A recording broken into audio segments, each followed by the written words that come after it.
Okay, quick music disclaimer here. I do not own the rights to this music, which belongs to the rightful owner, who is the intoxicating mind of Dr. Frankenstein. So he made my intro and my outro, and I hope you guys enjoy. Check them out on Spotify and YouTube, and no copyright infringement is intended. Have a good day.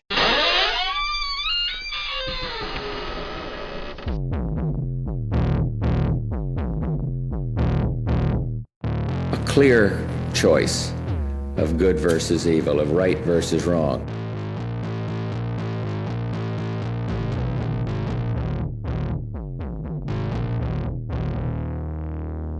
Twisted Tales. Welcome back to Twisted Tales, folks.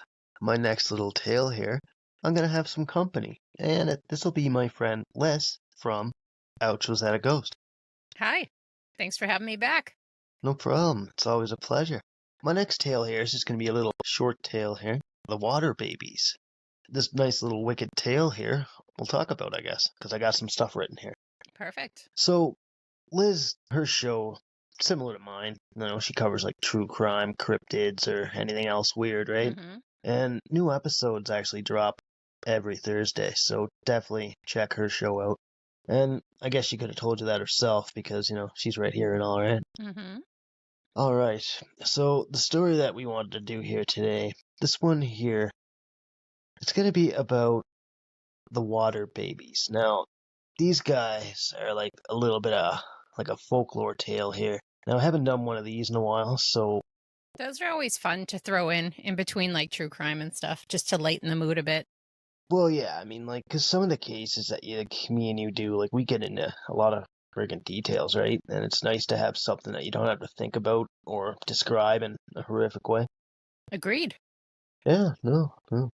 So, this one here will revolve around the Water Babies. Now, these little fellas are dangerous water spirits. They're quite popular in American folklore. They're said to inhabit rivers and ponds mostly, so they take the form of like infant human babies for the most part, but there are a few tales that describe them as like more reptilian, or like they have like a fish tail or whatever, like as they adapt to the water. They love to mimic the sound of a human child, so in turn this will like all their crying and stuff will lure in curious people because they're like, well, where's this crying baby coming from, right? And then think like if they're okay or whatever, they go to check, and what happens is they'll just pull them down into water and they'll drown them. Oh, this makes me think of, remember Sid on Toy Story, how we used to like rip the dolls' heads off and just put them on like other creatures? The little little Legos and Yeah, stuff. with a little eel tail. Are they to a certain area, or they were just all over? Yeah. There's a few here, like, cause there's some with native tribe terrains here, like, so they'll come from like Lake Utah and all that other shit here. So anybody that comes to like hear their crying and then comes to check out the scene, they'll end up getting pulled into the water and then they'll feast on their bodies. So I guess the moral of the story here, folks, is to not investigate the crying of a small child when you're in the middle of the forest, swamp area, or whatever, right? The thing is, a lot of animals can sound like babies crying. They can also mimic, like, certain sounds and whatever. No, but like even some cats, when they cry, they almost sound like infants. Oh, that's crazy. Maybe you could just be like a water cat, huh? Yes. Is that what we're changing this into? I want everything to be about cats. I want a ghost cat. I want cat everything. Okay, so I just Googled what animals sound like crying babies. Foxes have various vocalizations that can sound like cats, dogs, babies. Cats can meow. It's the same frequency as infant babies. And bobcats screeching has been compared to a distressed child's cries. That's just 3. So I didn't make that up. Because you made me second guess myself. I'm like, did I misremember that? I didn't mean to make you second guess yourself. Now, in native tongue, they're called Paknawat. So this is like another name for these water babies. Paknawa. That's like an Indian tribal name that was given to them or whatever. These little guys are like deemed as like the undead manifestation. Manifestation. Thank you. You're welcome. It seemed like you were starting to struggle. I was definitely struggling with that. I have words like that too that just do not roll off your tongue. Oh no, definitely. Like, see? Like Massachusetts or fucking Mississippi. Those are easy to say. Well, I could say Mississippi pretty Mine good. is rural.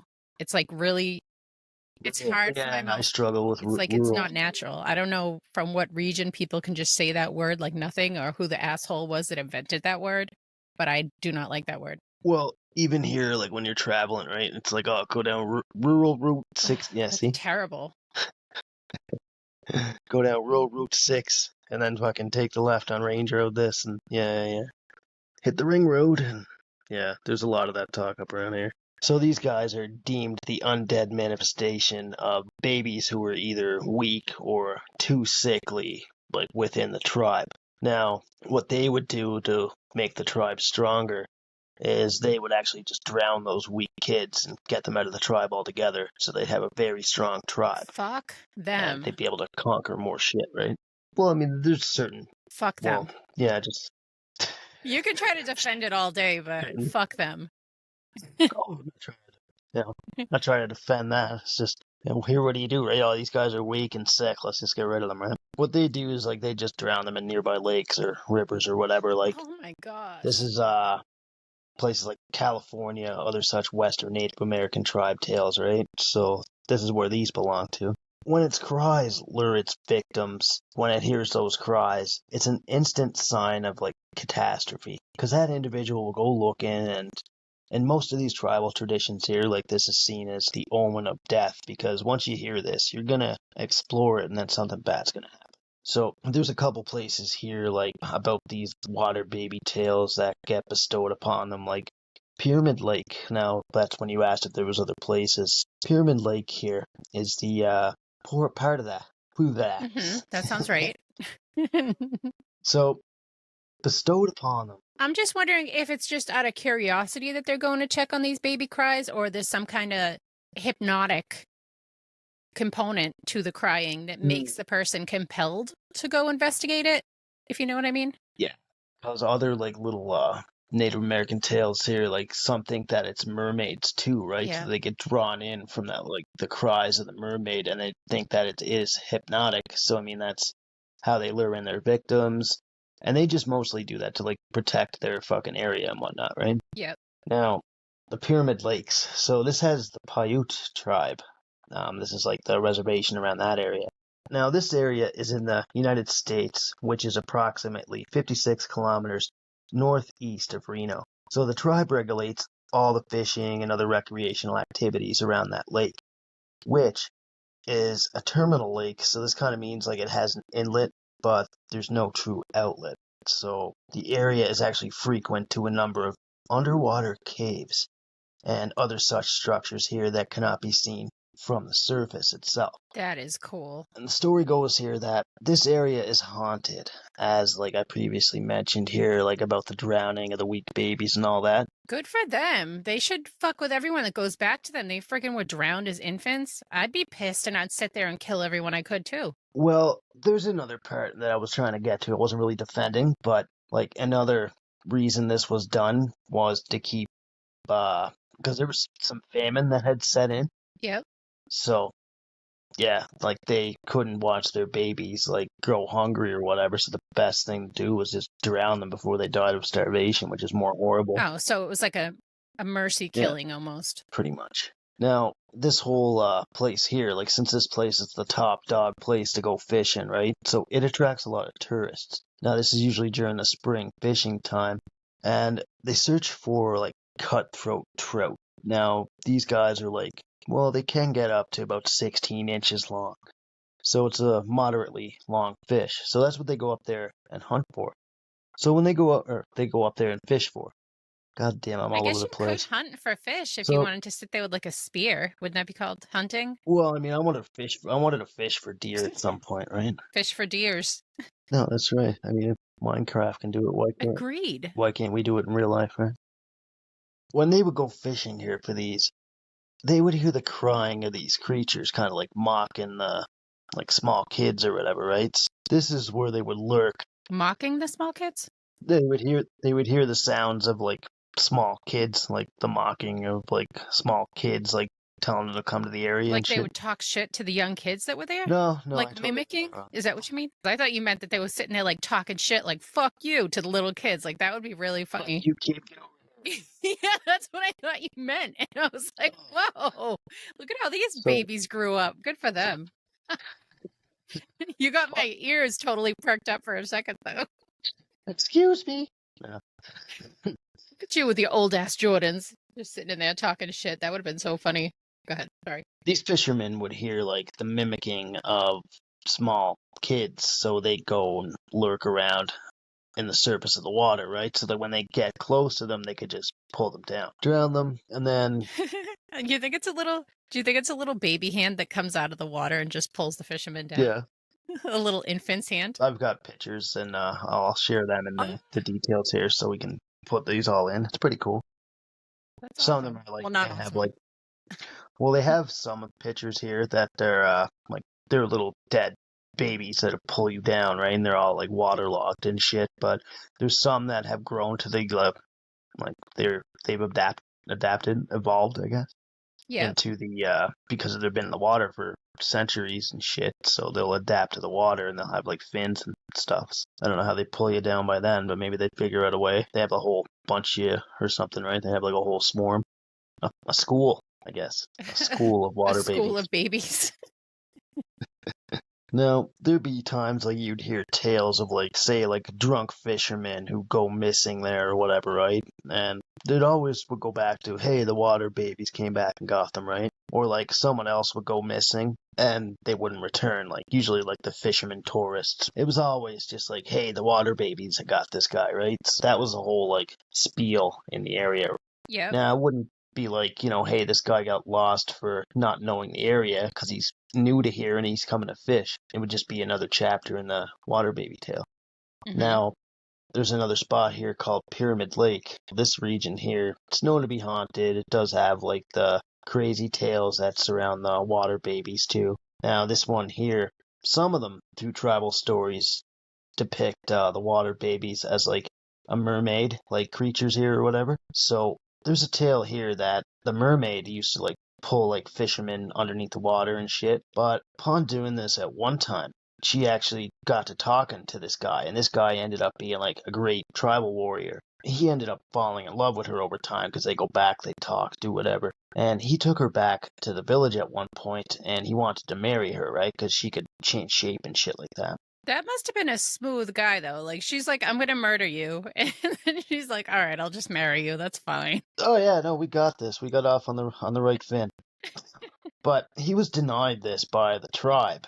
They have nothing to do with it, right? Because they heard the horror stories of like tribe members drowning and shit like that, so they blamed her for this, right? They like made sure that she was returned to the water. Now the mermaid became like just so enraged over this because she was finally like in love and shit with this dude because he was so silky smooth.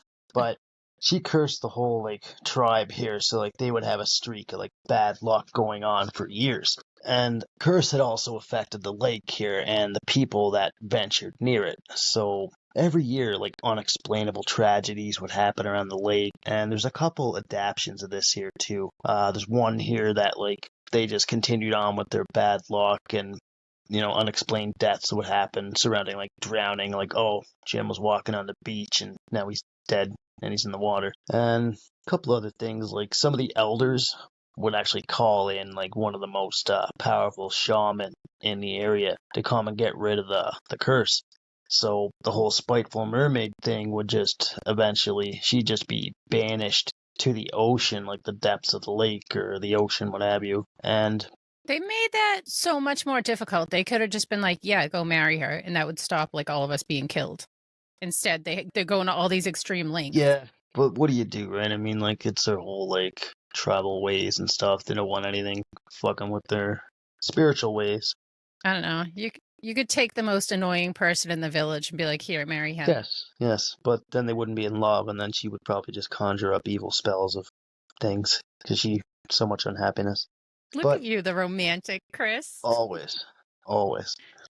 But the mermaid was now like banished to like the depths of the lake, so this will get rid of the curse, and then no more harm would come to anyone else. Now there's also tales from the Washoe tribe that lived near Lake Tahoe, This is up near like California, Nevada, other places like that here. Also, there's some stories here that surround the water babies up around this area.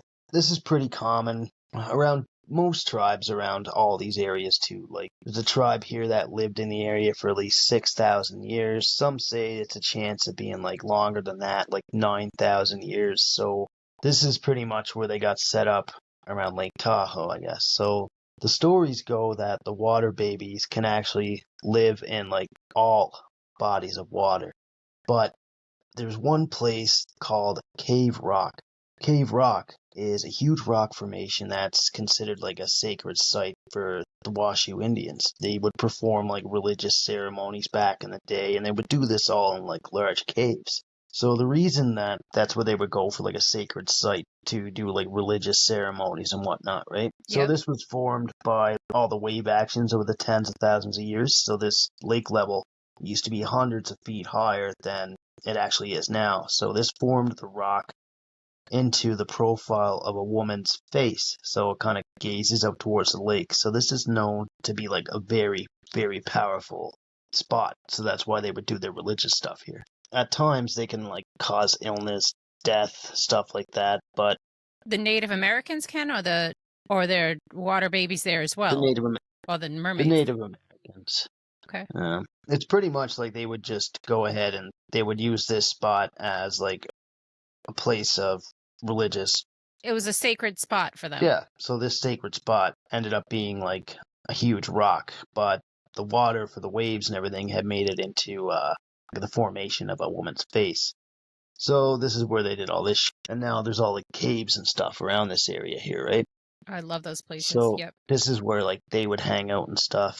When they would meet up with the water babies in this area here, like some tribe members say like if you approach them very carefully and you treat them with respect, that they will not hurt you. But it's mostly the tribe healers and stuff that are able to talk to them. Tribe members, they kind of get like an iffy feeling from. It's only the tribe healers that are given a little bit of slack with them. Yeah. A lot of the other tribe members avoid this place altogether, and then they pass by through another route. Sometimes they'll give up some sort of offering here so they can cross the water to other parts. And then they would help them cross safely and, What did they wish them offer? good luck. Kind of like a basket of food or whatever for the creature, right? So they got something to eat.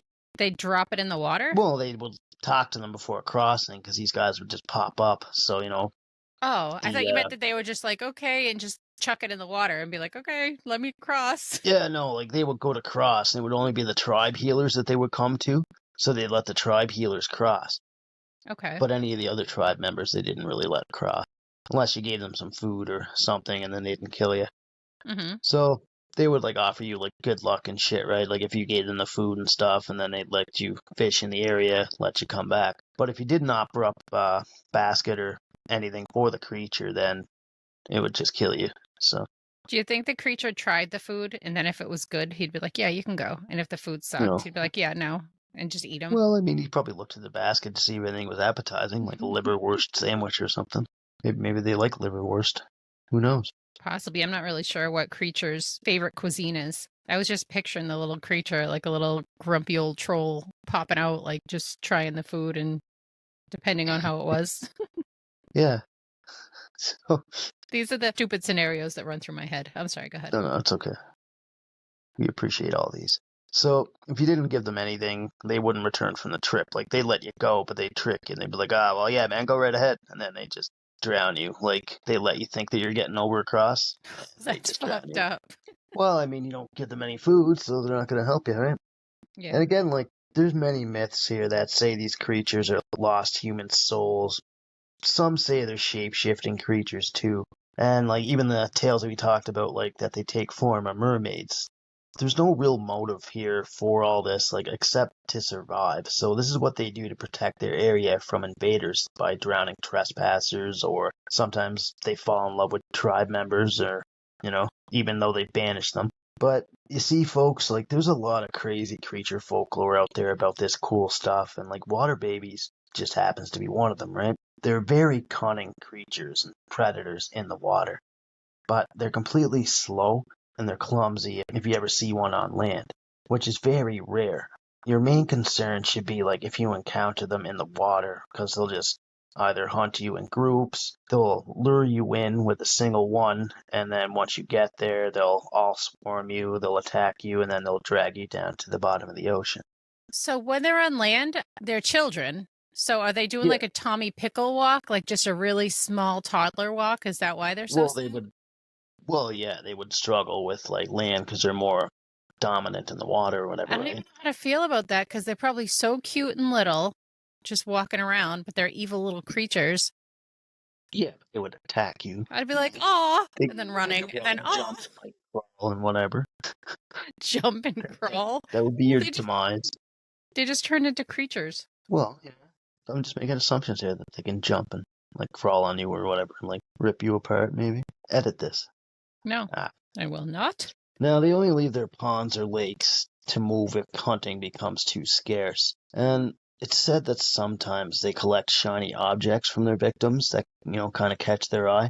And if you're ever attacked and you kill a water baby, you can take that object from him, and it's a sign of great fortune, since that's now yours as a reward. So that's pretty cool. So if you steal the silver thing from the water baby, that's a sign of good fortune for you? Yeah, because you killed one of those and you took it back. It's kind of like how like Predator works. Like if you fucking kill a predator in the movie and then you fucking take his greatest item, then they'll leave you I've alone. never seen You've that. never seen Predator? I haven't. Have you seen Predator 2? I have seen no predators. Oh, God. All right, I'll have to get you watching these movies. Sorry for disappointing you. Oh, well, I mean, you were a disappointment to me as soon as we... Back off. All right, Just good. kidding. Some of that stuff that I mentioned earlier here that I wanted to recap on, like when we mentioned that some of the tribe children were weaker and they were drowned. Mhm. Some tribes just did that to thin the weak out, but other times there was like no food available, so no more animals to hunt, whatever, right? So the tribes would experience extreme famine. And not all could be fed, stretching this into weeks and then barely getting by as it is. There was no food left. The mothers could no longer watch their babies starving to death. So they decided to drop the children in the lake and then drown them instead of watching them die from starvation, which is not an easy thing to do for the tribe, and this happened back in the 1800s. Because of some of this stuff here, it became known as Massacre Rock State Park, which is also known for its role played during the Oregon Trail? Origami. I struggle with that too. I don't know if it's Oregon or Oregon. I think it depends on where you're from and just how you want to say it. You do So what this- you want to do. This is your podcast. You pronounce things how you want. You see on mine, I just make up pronunciations. This state park is also known for its role played during the Oregon Trail, which is known now as Interstate 84, but it's the exact same trail as the Oregon Trail, so they just changed the name, I guess. But the whole, like, With the dysentery? huh? With dysentery? Yeah. Did you ever play that game, Oregon Trail, on the computer? No. Oh, whatever. Have you? Yeah, we used to play it at school. Oh, okay. Aren't you the cool dude? So cool. The coolest Like a ever. cucumber. Mhm. Now, the name Massacre Rocks here has got its name from its narrow passage through the area. Fuck. Sorry. Sir, are you okay? Leave all this in. Fuck. So the name And Massacre that was Rocks. Chris hacking. Oh, sorry. So the name Massacre Rocks got its name from the narrow passage through the area, which was always a good place to set up an ambush for those that passed through. So people have reported sightings of the water creatures that play up in the canals and the rivers up here around there. Up until this day, they still have reported sightings. It's a pretty haunted little spot, I guess, with all the fucking shootings and everything else and the water babies. But you guys can decide whether these stories of folklore are true or not. I mean, you can take your own discretion at that. We're just here to tell you these tales that we have found along the way. If you're ever alone, just don't go venturing nearby to a crying baby, or you'll probably drown. Words to live by. Oh, yeah, just don't go looking for crying kids or you'll die. Now, some say that curiosity killed the catless, but in reality, it was the water babies. Uh-oh. Sounds plausible to me. Oh, definitely. Now, there's also, like, some Indians here that the creatures are, like, a mysterious race of, like, dwarves here. That some believe that they're, like, a tiny bunch of dwarves and shit that inhabit the area around the lake here, too.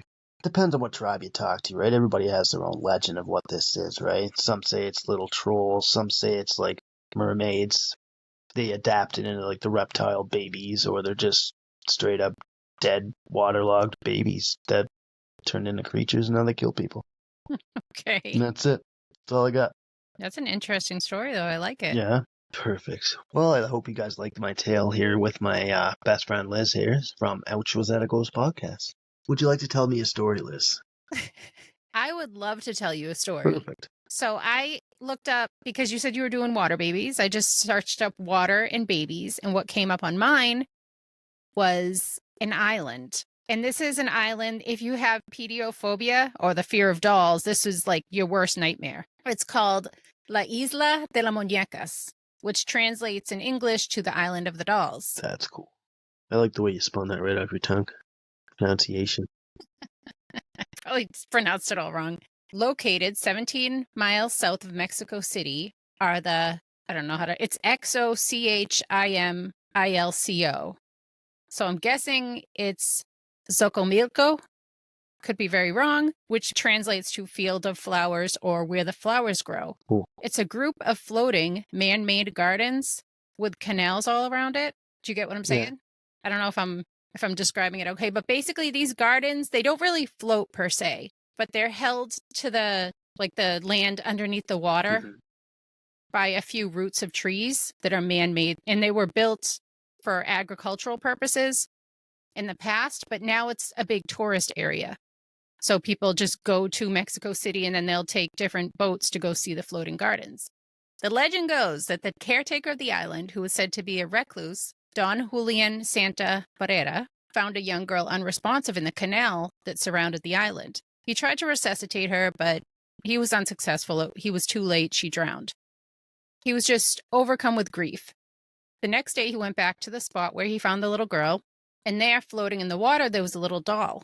As a way to grieve, to show respect to the little girl, he attached the doll to a tree nearby. But this didn't seem to help ease the little girl or to put her at peace. He claimed that the little girl started haunting him. He started hearing voices at night, crying, scratching. So he kept adding dolls to the island's collection. He'd hang them on different trees throughout the whole island, trying to appease the young spirit. He spent over 50 years collecting and hanging dolls for the spirit. Up until 2001, when the now 80-year-old Don Julian was doing his morning chores, he was caring for the island, doing some fishing. That day, his nephew was there to help him out. They were finishing up, and Don Julian was telling his nephew how the mermaids were calling out for him. And Don Julian warned his nephew to watch out for the mermaids and told him, if you do want to keep the mermaids at bay, you can sing to them. But this has been going on for a long time. He's been telling his family how the mermaids keep trying to call him to the water. So his nephew went off to go milk the cows. And when he came back, he found his uncle drowned face down in the same place where he found the little girl, in the shallow part of the water. With the tourism now, people still bring dolls back for the little girl to add them to the island. Don Julian's nephew is said to care for the island now. He and his family open the island up for visitors, tourists. And currently the island has over 2,500 dolls, various styles, colors, hanging in the trees and cabins. And you can get to the island on they're called trajineras. I think they're like gondolas, though, like those kind of boats. Oh, right. And when visitors go, they claim that they see the dolls' heads move, their eyes open and follow you around. They even claim to hear the dolls talk to each other. They'll just be like whispering as you walk by. And people continue to go to the island and bring different dolls and offerings for the little girl. It's been featured on all kinds of different TV shows, including BuzzFeed Unsolved, The Unbelievable with Dan Aykroyd, as well as many others. Oh, cool. That's very cool with the Dan Aykroyd stuff. I'll have to look that up. Sound interesting. Would you go to the island? Would I like to go? With dolls everywhere? Yeah, why not? Yeah, I got nothing else going on. You just want to be nosy and listen to the dolls' conversations? What's going on today, dolls? They were like, tell me your tales. Chris, do you think how many podcasts I can get from that? Yeah, but that's it. It's a lot shorter than what I thought, but... No, it's a good story. I liked it. Just a cool little story. And when you look up pictures of it, the boats and stuff that they bring to bring the people there is so cool. And the little islands are gorgeous. It's just water and then these little islands that are flower filled and a few cabins. And this one's just doll filled. Just friggin' dolls on every tree you look at, which is so beyond creepy, especially at night. Imagine when night falls and you see all these little tiny eyes looking at you. Oh, yeah. Just hung to the trees. Mm-hmm. I don't like it. Yeah, it might be a little, if you have a fear of dolls or something, it might be scary. But I mean, unless they talk or wander towards you, I don't really see a big deal. Well, they do talk. Maybe they'll tell me some stuff. They're probably very judgy if they're just sitting there all day. Oh, yeah. Look at this guy walking around the island. Who does he think he is? He thinks that matches. Loser. Why is he wearing that? That doesn't go with his outfit. What a dork. Why is his hat crooked? Well, thank you so much for having me on. I appreciate it. Oh, no problem. Thanks for helping me along with this. I really appreciate that, too. This is one of those times that we connected, and it's really cool. Whoop whoop. Yeah, now I can move on and start adding more things to my my Melvin Skeet episode here that I've been making people wait for, because I'm really bad with part 1 and 2s. So here's part 1. Here's part 2, 8 years later. It's all right. It builds the anticipation. Well, there's a lot to anticipate in this fucking case. Are you almost done with it? I got a lot written down. I got like 10 pages written so far, so there's a lot more like court stuff and everything to cover. So plus I got to cover like her murder and everything, so it's got a lot of details. Mm-hmm. Yeah. You know how all the details always get to me. I hear that. This is why we had to do one of these episodes tonight, so I hope you guys really enjoyed. And thank you for tuning back into Ouch, Was That a Twist? Well, thanks for having me on again. Well, I hope you guys enjoyed our little story, The Water Babies. It's nice to take a little break and pop off some folklore when you're dealing with such details like gruesome-ass cases. So I hope you guys really enjoyed our little collaboration here. Thank you for tuning into our little podcast here. Thank you very much for joining me tonight, Liz. Thank you again for having me. You're most welcome. It's always a pleasure. Okay, bye. Toodles.